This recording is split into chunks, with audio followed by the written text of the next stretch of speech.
interesting opening.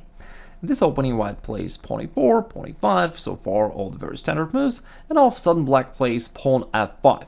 A really cool opening that I discovered not too long ago, and I recorded a video about that. You may wish to check this out because it's a deadly opening weapon for black, really. Now, what do most of the white players play here? Well, they notice that by playing pawn f5, the pawn being attacked, so they think, okay, why not to grab this pawn on f5, and that's what they do. Guess what's gonna happen next?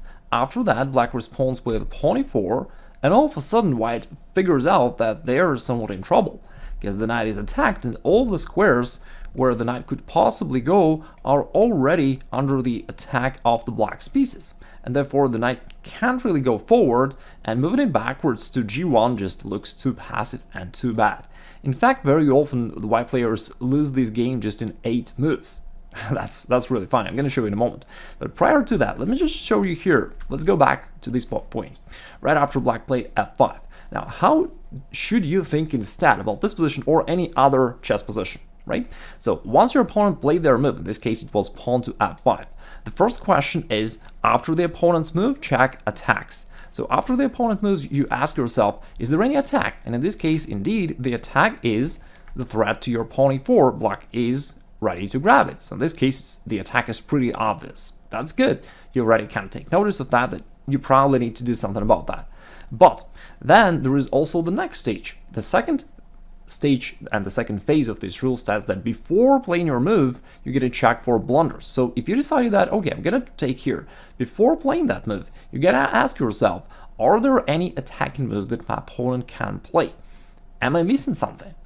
And if white players ask themselves this question, they would definitely notice that black has actually not just one move, pawn e4, but even 2 great moves, because the other option that white overlooks just as well is the move pawn d5, that, that would build up these beautiful pawns in the center for black, gain a tempo by attacking the white bishop, open up the other bishop to attack this pawn f5, and it looks pretty good for black as well. So in fact, if we're coming back to this position, white just overlooked 2 strong attacking moves of black, either push e4 or push d5.